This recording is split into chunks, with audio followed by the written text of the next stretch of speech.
क्योंकि मुसलमानों का कोई भला नहीं चाहता। सीधी बात है। अभी आप लोगों के सामने एक का मर्डर होता, वहां पे साल का जश्न मनाना बंद कर देता है चीफ मिनिस्टर, ये तारीफ करता है मरने के बाद।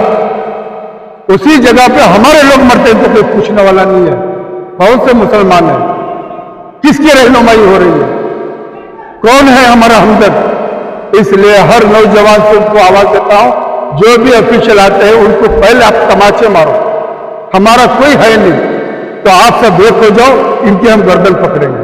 बस जो कुछ जो कुनिगल सेंट्रल मजिस्ट्रेट में हो रहा है बहुत गलत हो रहा है, क्योंकि लिए उधर का सब माल जो पैसा है वो लूट रहे जो कमिटी।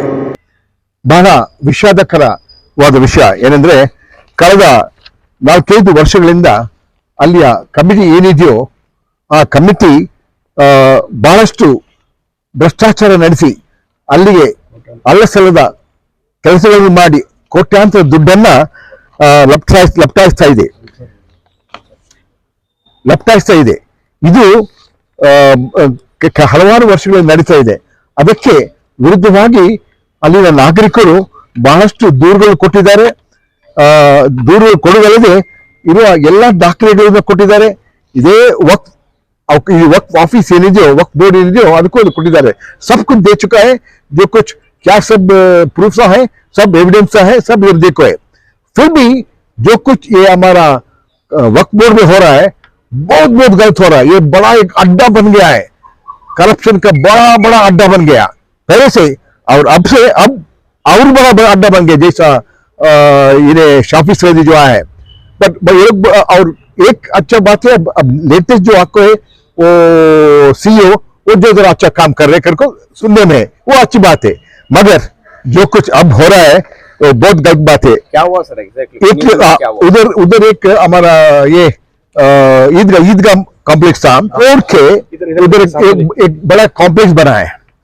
कॉम्प्लेक्स बना को गुडविल नाम पर बहुत सारे रुपया उधर लूट लिया। उधर से वो लूटने में वो कंप्लेन आपको इधर देने के बाद इधर का जो गवर्नमेंट का ऑफिशियल है जो उधर जाके जो इंक्वायरी किया है, इंक्वायरी करने में मालूम पड़ा वो जो कमिटी वो अंसर करके क्या पड़ा नाम उसका, अंसर पाशा जो है, और उसका जो उसका साथिया है वो जो कॉल मेंबरा सब बुला के जो लूट लिया कर को ये वक्फ बोर्ड की तरफ से जफारी करके एक इंक्वायरी ऑफिसर उधर आके इंक्वायरी करने में उसको भी पता चला कि इधर बहुत लूट हो गया है और 1,75,00,000 का लूट होकर के उसको रिपोर्ट में आया है। बहुत ज्यादा है, रिपोर्ट में आ गया है। रिपोर्ट में आने के बाद उसको ऊपर केस होना करके बोल के होने के बाद भी वो केस नहीं किया और उसके उधर से हटा दिया। थोड़ी महीने के बाद यही वक्फ बोर्ड बोर्ड ने उसको और एक बार उसको आके बिठाया, वो उसका अनेक कहते उसको बिठाया, कौन था ये अंसारी को, अंसार पाशा को बिठाया, और एक बार परसों जाके रातों रात जो दूसरा बचा हुआ जो दुकान है उधर उसको रातों रात करोड़ों रुपए को बिक्री कर दिया है। वो भी ताला तोड़ के ಅಲ್ಲಿರೋ ಬೀಗವನ್ನು ಹೊಡೆದು ಅದನ್ನು ಓಪನ್ ಮಾಡಿ ರಾತ್ರಿ ಇಲ್ಲಿ ಕೂತ್ಕೊಂಡು ಯಾರ್ಯಾರಿಗೆ ತಮಗೆ ಬೇಕೋ ಅವರಿಗೆ ಕೊಟ್ಟು ದುಡ್ಡನ್ನು ತಗೊಂಡು ಹೋಗಿದ್ದಾರೆ. ಇದು ಕಮಿಟಿಯವರಿಗೆ ಗೊತ್ತಿಲ್ಲ, ವಕ್ಫ್ ಬೋರ್ಡ್ ಅವರಿಗೆ ಗೊತ್ತಿಲ್ಲ, ಯಾರಿಗೂ ಗೊತ್ತಿಲ್ಲ, ದುಡ್ಡು ಎಲ್ಲಿ ಹೋಗಿದ್ರು ಕೂಡ ಗೊತ್ತಿಲ್ಲ, पैसा किधर गया कर भी मालूम नहीं। जब इधर आके बोलने में जरा सीईओ मेरे समझ में आया, जरा सीरियस लेके अच्छा काम किया, सब जाके सब पेपर सब लेके आ गए। मगर जो वक्फ बोर्ड मेंबरान जो है वो भी शाफी सईदी और उसका गैंग जो है इधर बिटा हुआ है, उसके साथ मिलके अब आज उसको एजेंडा में रखा है, आज का मीटिंग में एजेंडा में रखकर उसको माफी करने का प्लान कर रहा है। ऐसे कब तक चलेगा? ये जो औकाफ में जो हो रहा है, औकाफ बोर्ड में जो हो रहा है बहुत गलत हो रहा है और हर मुसलमान लोग हमारा स्टेट में हर इदारे को बहुत नुकसान हो रहा है और गरीबी के तरफ जा रहे, दखल रहे ये औकाफ, और ये लोग अमीर बन रहे, अमीर बन रहे, बहुत अमीर बन रहे, किधर देखो उधर पैसा लूट रहे। कुनिगल का पहले भी आप जो एलिगेशन लगाए थे, पहले का जो इश्यू था वो अलग है। हाँ नहीं, यही इश्यू है। जो पहले जो दुकान आते हैं वो दुकान को जो गुडविल करके बोल के बिक्री किया, वो गलत था। उसके बारे में कंप्लेन होने के बाद वक्फ बोर्ड आके उधर इंक्वायरी किया, जफारी आके इंक्वायरी किया। जफारी के रिपोर्ट में वो क्लियर असर है कि ये लोग बहुत लूट लिया, और कितना लूट लिया करके भी ये रिपोर्ट में लिखा है 1,75 लाख। उसके बाद ये क्या किया, जो बहुत सारे वाउचर डाल के और 40 लाख और कम किया। अब इसका रिपोर्ट के अनुसार जो अब वक्फ बोर्ड जो बोल रही है 1,13 लाख अभी देने के है, उसका ऊपर एक 15 to 2022 में नोटिस देखो था। अब तक वो फॉर्म नंबर 96 में अब तक उसका क्या भी असर नहीं पड़ा। दूसरा नोटिस जो है 15 में परसों दिया है, और उसको बोला है 7 दिन के अंदर हो रहा है कर को। अब 20 पर 5 हो रहा है, अभी कुछ नहीं हुआ है। देखते को शॉप नंबर ये 34 is letter to Shri Abdul Kadar in agreement copy mention amount of ₹7,500 receive security deposit on 21/6/22. Managing committee received 3 lakh from the tenant to the IOB bank. वो किधर गया, वो अकाउंट में नहीं आया। ये सब जो घोटाला, जो जैसे मैं बोला, जो 7,500 लेके 3 लाख दूसरे चेक में वो कमिटी वालों के नाम पे दिया है, वो हिसाब नहीं आया।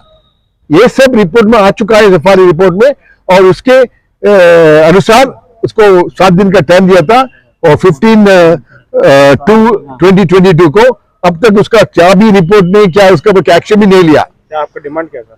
आपका डिमांड है अब इमीडिएटली उसको सस्पेंशन करना, वो कमेटी को सस्पेंड करके जो लोग ये लूटा है, चोरी किया है, उसके ऊपर एफआईआर करना है, एफआईआर करके उसको अंदर बेचा है, और जो उसके पास जो प्रॉपर्टी है उसको जब्त करना है, सीज करना है। दोड्डी में जो है कब्रिस्तान और दरगाह को मिसमार किया गया, उससे पहले कुरबा दोड्डी वहां पर मामला, और यहाँ बेंगलोर के अंदर भी बहुत से जगह। एक बात समझ में ये नहीं आ रही है, ये बोर्ड बना किस वास्ते, क्या हिफाजत करने के वास्ते, या फिर कौम की जो मिल्कियत है ये लुटाने और लूटने के वास्ते बोर्ड। पहले इस बात का जवाब होना है। बार बार हम लोग इनको बोल रहे हैं इनके अब्बा के घर की मिल्कियत में है औकाफ की, ये तो गुलामी और हिफाजत करना आए थे हरामखोर लोग, इनके बाप का माल है, इस तरह से लुटा रहे हैं। इससे क्या कौम में कोई पूछने वाला नहीं है इनके बारे में? हाँ, ये कौन बोल रहा है इनको? इनके अंदर इससे पहले भी कहे आए, लूटे लुटाए चले गए। अब जो बैठे हैं, बेचारा मौलाना कहता है, सारे मौलाना सारे इल्म की फजीयत कर दिया इसमें। इतनी चमचागिरी होदे के लिए, ठू है ऐसे होदे पे, क्या करने बैठा है ये? इसके बारे में इतना कुछ सुनने को मिल गया है कि क्या बोले, एक आलिम होते हुए शर्म आती है। ये किस वजह से बैठे हैं सब, कि कमेटी बनाकर ये पैसे लूटने के लिए, इस वजह से बैठे हैं। जब मैं अनवर मानपाड़ी के साथ में होता तो बोलते कि आरएसएस का आदमी हूं, ये है आरएसएस के चमचे। जहां भी इंसाफ की जरूरत पड़ती है वहां हम खड़े हो जाते हैं। ये हमारा शुरू से आप लोग देख रहे हैं, हमें कौम की फिक्र है, ये कौम का मसला था, कौम के मसले की वजह से हम लोग यहाँ पर हैं। इसी तरह हर रियासत में जहां भी कौम के लिए जरूरत पड़ती है इंशाअल्लाह ताला हम आगे आएंगे। अरे ये मेंबर हैं या वो और हैं जो ब्रोकर हैं बीच के, चाहे आप इनको कौन सा भी नाम दे दीजिए, सियासतदानों के बारे में, उसके बारे में ये लोग जो है मेंबर हैं। और ये जो कुंडल का मामला तुम्हारे सामने आया है, ये लोग 1,35,00,000 बता रहे, 1,75,00,000 बता रहे, किसकी मिल्कियत है? क्यों वहां की कमेटी को फिर इन्होंने रिन्यू किया? इनसे कितना लेन देन किया? क्या ये लोग ऑकबर्ड के लिए लिखे नहीं है कि चिट्ठी के भाई आओ आप देखो? क्या इन्होंने एक्शन लिया? क्या इन्होंने बेचने के लिए बैठे हुए हैं? ये कोई पूछने वाला नहीं। और ये जो अनवर मानपाड़ी साहब के साथ में लोग कई बार आते में थे, इन्होंने भी खुद गवर्नमेंट को भी लिखा है, इनके ऊपर भी लिखा है, और गवर्नमेंट के ऊपर जो नहीं चलती क्योंकि ये वफादार है ना, इसलिए इनको बिठाया गया है। लूटेंगे लुटाएंगे मिल्कियत कौम की बस। और जो इससे पहले हम अनवर मानपाड़ी साहब के साथ में क्यों है, उन्होंने जितने भी मुस्लिम लीडरों के बारे में लिखा था, ये लिखा था कि इनकी हुकूमत में इनके बोर्ड पर रहते हुए इतनी मिल्कियत ये जो है कौम की जा चुकी है। और जब ये बंदा अकेला रह करके 1 से 2 मरतबा हाई कोर्ट में जीता हुआ है, लोक आयुक्ता में जीता हुआ है, सुप्रीम कोर्ट में जीता हुआ है, इसके बावजूद ना हुकूमत इसके ऊपर एक्शन ले रही है ना बोर्ड। मैं शहर कुलगल से वास्ता रखता हूं और मैं साबिक सदर सेंट्रल मजलिस शूरा और साबिक सेक्रेटरी सेंट्रल मजलिस शूरा, ऑलरेडी 2016 में is a director of central Majlis Shura. मैं भी रुकन था, उसके बावजूद मैंने बहुत से कंप्लेंट इधर किए। तकरीबन 2018 से मैं कंपलसरी में इनको कंप्लेंट करते आया, मगर वक्फ बोर्ड के 4 सीओ से बदल गए, मगर उसका फैसला अभी तक हुआ नहीं। मगर करोड़ों रुपए का घपला हुआ, जो हमारे 2014 के एक्ट के तहत जो वक्फ बोर्ड खुद बोलता है कि 2014 के तहत एक्शन करने आए, मगर ये लोग क्या किए, पैसे की लालूची में और जो एक्शन किए 2018 में 25 लाख, 30 लाख, 35 लाख, 40 लाख रुपए को एक दुकान बेचे, मगर उसका अमाउंट जो कमेटी के अकाउंट को गया नहीं, और कमेटी के अकाउंट को गया नहीं जाने के बाद में मैंने क्या किया, पहले यूसुफ साहब पोल के चेयरमैन थे, उनके तहत 65 एक्ट के तहत 1000 रुपए बांध कर मैंने इधर कंप्लेंट किया।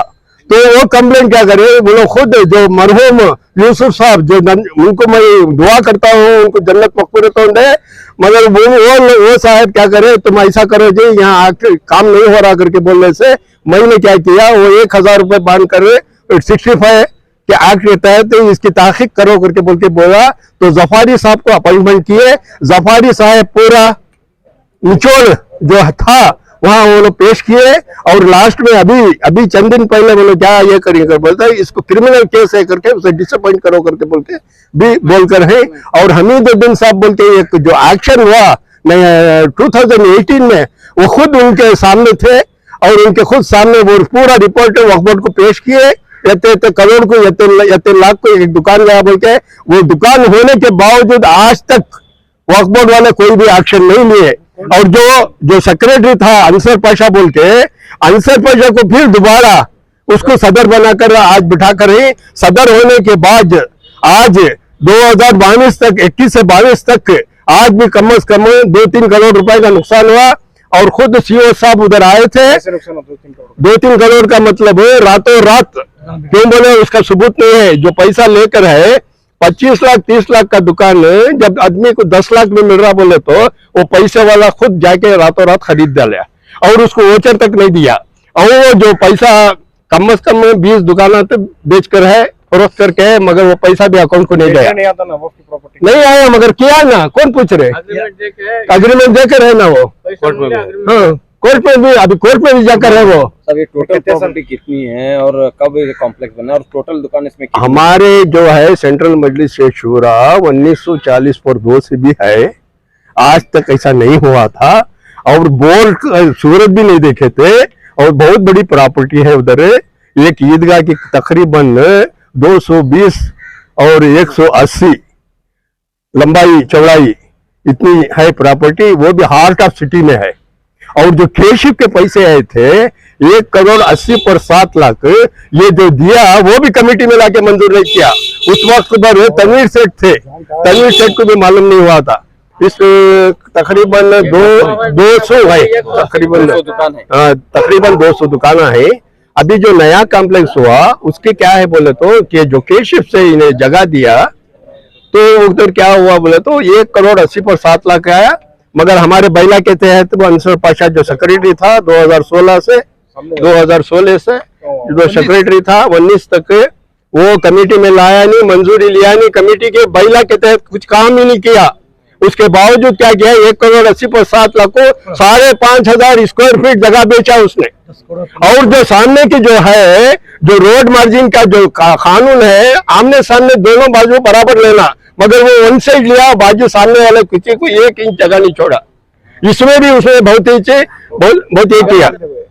जो बिल कलेक्टर नासिर पाशा है वो डुप्लीकेट चलन या वोचर्स बनाने को आदमी से किराया कलेक्ट करता है, टाइम के बराबर जमा नहीं करता। ये कमेटी वाले को मालूम रहा तो भी उन्होंने उसके ऊपर क्या भी एक्शन ले को नहीं है। जो 7 तारीख को हमारे टाउन को सीओ को इंस्पेक्शन कर को है, उसकी रिपोर्ट में उन्होंने डिटेल्स वो बात लिखो है। और बिल का नंबर और वोचर नंबर भी उसमें शामिल है। और जो है बोर्ड में जो ये हमारी कमेटी, कुंडल की कमेटी वाले हमको साथ दे रहे हैं, उसमें ज्यादातर हिस्सा मोहम्मद रिजवान अब उनके मैनेजर हैं या असिस्टेंट सेक्रेटरी जो कुछ है, उन्होंने अब पहले उन्होंने FDC क्या की थे, अब वो हमारे अंसर पाशा के रिलेशन में है। और जो अब हमें जो बात बोल रहे हैं, ये जगह आपको 180 दुकान है, 180 दुकान में इन्हें करीब जो बने दुकान, इसमें पूरे को पूरा ये नाइंसाफी के साथ है, जिसे मनमानी जैसा इन्हें बोलता वैसा कानून, वक्फ बोर्ड का कानून नहीं, 2014 का कानून नहीं, कुछ भी नहीं, इन्हें जो बोला वो कानून। अब आपका डिमांड क्या है सर? हमारा दुकान ये कमेटी बजा होना, कमेटी डिजॉल्व होना। कमेटी बनी कैसा है? बनने से इलेक्टेड बॉडी, जो इसके पास पैसा था, पैसा खर्चा करे, फिर जीत के आया। 3 साल में एक बार इलेक्शन होता उधर। ये टर्म 2016 से 2019, फिर 2021 से 2024 तक का टाइम है। अब 2022 चल रहा है, अभी से 1.5 साल टाइम है, लेकिन अब भी कुछ भी कर सकता है। ऐसे कमेटी की जरूरत क्या है?